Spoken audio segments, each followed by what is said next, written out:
बिस्मिल्लाहिर्रहमानिर्रहीम। अस्सलाम वालेकुम। आपका दोस्त सलमान हैदर। दुआ है परवरदिगार से कि उसने आपको और आपके अहले खाना को अपनी हिफ्ज़ अमान में रखा हुआ। ये मिला है असल मौका जी पाकिस्तान तहरीक इंसाफ को। जी हाँ, बाकायदा KPK में उनको जलसा करने की इजाज़त मिली। इसकी तफसील मैं आगे बताता हूँ किस तरह ये तगोदो हुई, फिर किस हुजरे के अंदर इजाज़त दी गई थी। वो हुजरे का जो मकीन है वो खुद बज़ाते खुद एक इश्तिहारी बना हुआ इस टाइम, लेकिन बहरहाल ये इजाज़त दी गई।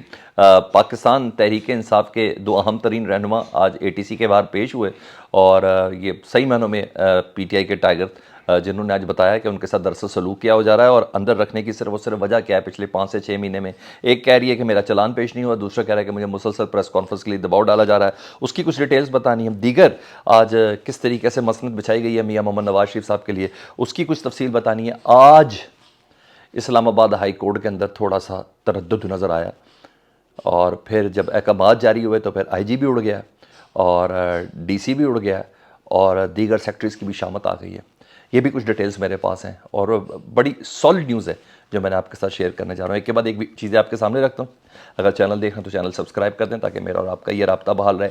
सबसे पहले मियाँ मोहम्मद नवाज शरीफ साहब की वो जो किस शेर की आमद है कि रन नहीं हाई कोर्ट काँप रहा है। जी हाँ, वो उसका बताना है। मिनिस्टर इनके लिए पहुँच गए, सुबह से ही शांगला से निकल आए हुए थे और अपने लाओ लश्कर के साथ। हाँ, मुस्लिम लीग नून के जो रहनुमा है वो सारे इस्लामाबाद हाई कोर्ट में पहुँचे हुए हैं। इस वक्त मिनिस्टर इनक्लेव में इसहाक डार साहब के पास है जिस टाइम मैं आपसे बात कर रहा हूँ। ऑलमोस्ट 3 सवा 3 बजे का टाइम है जब उनको पेश किया जाएगा। जी, आज का दिन कोई शक नहीं बहुत ज़्यादा अहम है और इस वक्त मिनिस्टर इनक्लेव में उनकी सियासी मुशावरत भी हो रही है और कानूनी टीम से भी मुलाकात हो रही है और कहा जा रहा है कि थोड़ी परेशानी है इस सिलसिले में कि अगर नैब बिलफर्ज लिख के भी दे दे कि वो इस केस को इन अपीलों को परसू नहीं करना चाहता और इस रेफरेंस को वापस लेना चाहता है, तो क्या ये लीगैलिटीज़ ऐसी होगी कि पाकिस्तान की आवाम को ये चीज़ आराम से हज़म हो जाएगी? क्योंकि ये वही जज बशीर साहब हैं जिन्होंने इनको सज़ा दी भी है और उसी जज बशीर साहब ने इसके मुँह से ये निकलना काफ़ी मुश्किल होगा कि नवाज शरीफ साहब के का जो रेफरेंस है वो नल एंड वॉइड है। सबूत ही इतने ज़्यादा उसके अंदर नहीं है जिसकी बिना पर ये रेफरेंस ख़त्म किया जाता है। तो बहरहाल एक परेशानी का सामना है। लेट्स सी, ये तो बड़े आराम से आसानी से निकल जाएंगे। तो परेशानी भी तो उनको ही होती है ना जिनके अंदर कोई तकलीफ़ हो, लेकिन बहरहाल कितनी कुछ देर तक कर लेंगे। बहरहाल 3 बजे के बाद समात है। गैर मामूली इंतज़ामात हैं, कोई शक नहीं, और नैब के फ़ैसले का सबको इंतज़ार भी है और देखना है कि नवाज शरीफ की अपीलों की पैरवी करती है कि नहीं करती है या रेफरेंस वापस लेती है। बहरहाल अच्छी खासी तैयारी मौजूद है इस वक्त। 1200 सिक्योरिटी एहलकार जो हैं वो इस वक्त तैनात है जिसमें पुलिस और FC भी शामिल है और DIG ऑपरेशन शहजाद बुखारी साहब जी उन्होंने ये सिक्योरिटी हेड की हुई है और बाकायदा तौर पर जैसे ही इस्लामाबाद के रूद में वो मरी से दाखिल हुए और वहाँ से स्कॉट करके पुलिस उनको लेके आई है और मिनिस्टर इनक्लेव के अंदर रखा हुआ है। खैर मुझे भी इंतज़ार है फ़ैसले का और आपको भी है। जो एक्सपेक्ट तो जो किया जा रहा है अल्लाह करे उससे थोड़ा मुख्तलिफ ही हो, लेकिन अब तक जो कयास आ रही हैं अभी तक हमारी दुरुस्त होती हुई नज़र आ रही हैं। दूसरा, अंधेर नगरी चौपट राज किस तरीके से चल रहा था वो बताना। इस्लामाबाद हाई कोर्ट ने आज एक्शन लिया है और फिर इलेक्शन कमीशन को अकल आई है। अच्छा खासा जलील किया, स्नब किया, रिपोर्ट मांगी थी और रिपोर्ट के बाद जो जिस तरीके से एक्शन हुआ कि भाई यही किस तरह 3 MPs के तहत एक बंदा बार बार गिरफ्तार हो रहा था, किस तरह 12 13 बार एक ही शख्स की गिरफ्तारी होती। वजह ये थी कि जितने भी अफसरान और ब्यूरोक्रेसी थी जिन्होंने दस्तखत करने थे, DC AC और IG DIG वगैरह, ये तमाम के तमाम कॉन्टीन्यूटी थी PDM हुकूमत की। ये शहबाज शरीफ साहब की हुकूमत के ये तमाम अफसरान थे। हालांकि निगरान हुकूमत के हवाले से वाज़ेह तौर पर अहकामात थे इस्लामाबाद हाई कोर्ट के इलेक्शन कमीशन को। खुद ना भी होते तो इलेक्शन कमीशन के पास ये थे कि फ़ौरन से पहले उन अफसरान को तब्दील किया जाए ताकि किसी को भी सियासी मकासद के लिए किसी दूसरे सियासी ग्रुप के ख़िलाफ़ इस्तेमाल ना किया जा सके। तो बहरहाल ये तमाम चीज़ें थी जिसकी बिना पर पाकिस्तान तहरीक इंसाफ के रहनुमाओं की ज़िंदगी अजीरन हुई थी और आज इलेक्शन कमीशन ने बाकायदा तौर पर जब इस्लामाबाद हाई कोर्ट ने इसका नोटिस लिया तो इलेक्शन कमीशन ने इस्टेब्लिशमेंट डिवीजन को ख़त लिखा जी।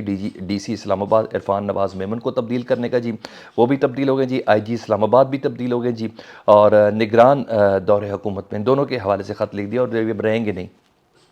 निगरान दौरे हुकूमत में इलेक्शन कमीशन के हुक्म पर अफसरान के ट्रांसफ़र के केस में यह अहम पेशरफ थी। ठीक है, निगरान दौरे हुकूमत में इलेक्शन कमीशन के हुक्म पर अफसरान के ट्रांसफ़र के केस में अहम पेशरफ थी। इस्लामाबाद हाई कोर्ट ने ये हुक्म दिया था। इस्लामाबाद हाई कोर्ट ने साबिक हुकूमत के अभी तक तैनात वफाकी सेक्रेटरीज़ की तफसील तलब की थी ना, तो फिर उनके खिलाफ पूरा एक्शन होना था। तो इस्लामाबाद पुलिस में साबिक हुकूमत के तैनात अफसरान की ट्रांसफ़र की या नहीं की, इस्लामाबाद हाई कोर्ट ने ये रिपोर्ट मांगी थी और मंगल तक का टाइम दिया था कि आने वाले मंगल तक में आपने सारी की सारी रिपोर्ट हमें बताएं। और अदालत ने हुक्म दिया था कि इलेक्शन केस में साबिक हुकूमत के मुख्तलिफ महकमों और इदारों में तैनात अफसरान के तबादले किए हैं या नहीं किए हैं, हम इसकी तफसीलात से आगाह करें और बिला इम्तियाज़ ये तबादले किए जाएँ और ये अमल में लाया जाए। किसी की सिफारिश आपने नहीं देखनी। जब ऐसा हुआ तो फिर आज इस्लामाबाद हाई कोर्ट के इन हुक्म के बाद इलेक्शन कमीशन एस्टेब्लिशमेंट डिवीज़न से डीसी इस्लामाबाद इरफान नवाज़ मेमन और आईजी इस्लामाबाद, जिनको इस हद तक वो बाइस थे कि इस्लामाबाद हाई कोर्ट से उनको जुर्माने भी हो चुके हैं और उन्होंने बाकायदा शानदाना गुलजार और शहरियार आफरीदी केस में जुर्माने तक भुगते हुए हैं कि ये बंदा इस हद तक ज़िद और हठधर्मी पे आ गया था। कॉन्टीन्यूटी है ना, सारी दुनिया जानती है ये निगरान हुकूमत जो है ये दरअसल पीडीएम हुकूमत की कॉन्टीन्यूटी है, तो इसीलिए वो नहीं कर रहे थे। तो आज जब इस्लामाबाद हाई कोर्ट में ये दरख्वास्त थी तो उसके बाद इस तरह के ये अहकामात आगे जाके जारी हुए। पेशावर हाई कोर्ट से जी रुजू किया था पाकिस्तान तहरीक इंसाफ ने। केपीके में पाकिस्तान तहरीक इंसाफ को जलसा करने की इजाज़त दी गई है और पहले इजाज़त दी गई थी एक हुजरे के अंदर, लेकिन उन्होंने कहा जी ये हुजरे के अंदर बंदा वैसे ही बेचारा मफरूर है, अंडरग्राउंड है, पाकिस्तान तहरीक इंसाफ के रहनुमा है, इस टाइम मेरे दिमाग में उनका नाम नहीं आ रहा।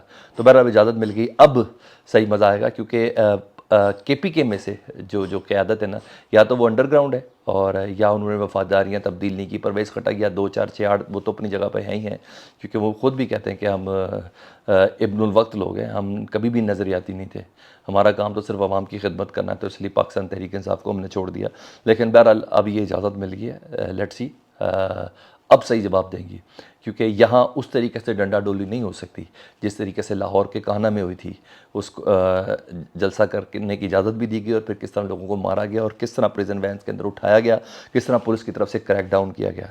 ये केपीके है, यहाँ इतना आसान काम नहीं होगा। तो बहरहाल पेशावर हाई कोर्ट की तरफ से इजाज़त मिली है और अब देखते हैं पाकिस्तान तहरीक इंसाफ ईंट का जवाब पत्थर से कैसे देती है। अब देखते हैं कि मीनार पाकिस्तान वाले जलसे का जवाब कैसे देती है, और वो पाकिस्तान तहरीक इंसाफ जिसकी क़यादत ही पाबंद सलासल है, उस पाकिस्तान तहरीक इंसाफ के लिए ये एक बहुत बड़ा इम्तिहान होगा। बहरहाल पाकिस्तान तहरीक इंसाफ का जितना सोशल मीडिया और जो वकला की टीम है वो इसको बहुत बड़ी कामयाबी तसव्वुर कर रहे हैं।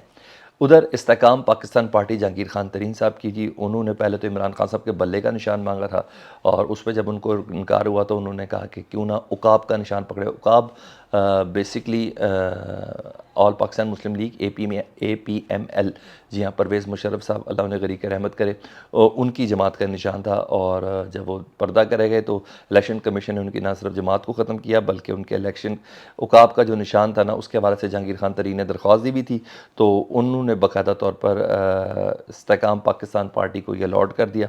और अब मेरे पास इत्तला है कि सुप्रीम कोर्ट में चली गई है जी APML, कि उन्होंने कहा कि सुप्रीम कोर्ट के इलेक्शन कमीशन ने अपनी हदूद से तजावुज़ किया और हमारे इंतखाबी निशान को उन्होंने दूसरी जमात को दिया है। और 23 अक्टूबर को इलेक्शन कमीशन ने फैसला महफूज किया था और आज ये फ़ैसला सुनाया गया। लेकिन बहरहाल वो जिसे कहते हैं ना, कौवा चले हंस की चाल तो अपनी चाल भी, हंस की चाल और अपनी चाल भी भूल गया। जो जितनी मर्ज़ी जिसकी मर्ज़ी खाल पहन ले, असल क्या है वो सब जानते हैं। और जहांगीर तरीन साहब का असल और इस्तेकाम पाकिस्तान पार्टी का असल सब बड़े बखूबी वाकिफ़ हैं। लेट्स सी सुप्रीम कोर्ट इस सिलसिले में क्या फ़ैसला देती है। और शद्दोमत के साथ APML, जी हाँ, वो गई है सुप्रीम कोर्ट के अंदर। यहाँ था दूसरा, इमरान खान के टाइगर्स आज थोड़ी रूनुमाई हुई, ATC के आगे पेश हुई थी यास्मीन राशिद साहबा और दूसरे उमर सरफराज चीमा साहब साबिक गवर्नर, ये दोनों पेश हुए जी और सहाफ़ियों से गैर रस्मी गुफ्तगू की। और गैर रस्मी गुफ्तगू में यास्मीन राशिद साहबा ने कहा कि नवाज शरीफ इतने ही बहादुर हैं तो मेरे खिलाफ इलेक्शन लड़कर दिखाएँ। लेवल प्लेइंग फील्ड का मतलब ये कि जिसने इलेक्शन लड़ना है वो बाहर हो, यहाँ तो हमारे बंदे ही अंदर कर दिए गए हैं। उन्होंने कहा यही वजह है कि नवाज शरीफ सज़ा याफ्ता भी है और इश्तिहारी भी है और आप इलेक्शन लड़ाने के लिए उसको पाकिस्तान लेके आए हैं। हमारे केसेस का 4 माह से चालान अभी तक पेश नहीं हुआ और ये तय है कि इलेक्शन नहीं, ये सिलेक्शन है। और उमर सरफराज चीमा साहब ने बड़ी बात के अंदर की, उन्होंने कहा 6 माह से मुझे झूठे केस में रखा गया हुआ और मैं तो उस दिन 9 मई को वैसे भी घर पर था और लेकिन मेरे पर ये केस बनाया गया है और ये सिर्फ और सिर्फ मुझसे प्रेस कॉन्फ्रेंस कराना चाहते हैं। भरपूर मेरे पे प्रेशर डाला जा रहा है कि मैं पाकिस्तान तहरीक इंसाफ छोड़ दूँ। मैं पाकिस्तान तहरीक इंसाफ नहीं छोड़नी, अगर छोड़नी होती तो मैं 6 महीने से जेल ना काटता। तो भाई ये असल लोग हैं, असल नज़रियाती लोग हैं जो पाकिस्तान तहरीक इंसाफ के साथ चल रहे हैं, जेलें भी भुगत रहे हैं, जिनकी ख़बर देना भी ममनू है, जिनकी ख़बर बनाना भी ममनू है, और ये जब पेशी पे आते हैं वो कहेगा यार ये कैंसर सर्वाइवल खातून है। ये एक नए नहज पर एक नई एनर्जी के साथ आके बताते कि भाई हमारी उम्रें नहीं देखनी, हमारी बीमारियां नहीं देखनी, हमारे हौसले देखने हैं। फीडबैक से मुतालिक ज़रूर आगा कीजिएगा। अपना बहुत ख्याल रखें। अल्लाहुम्मा सल्ली अला मुहम्मद व आले मुहम्मद।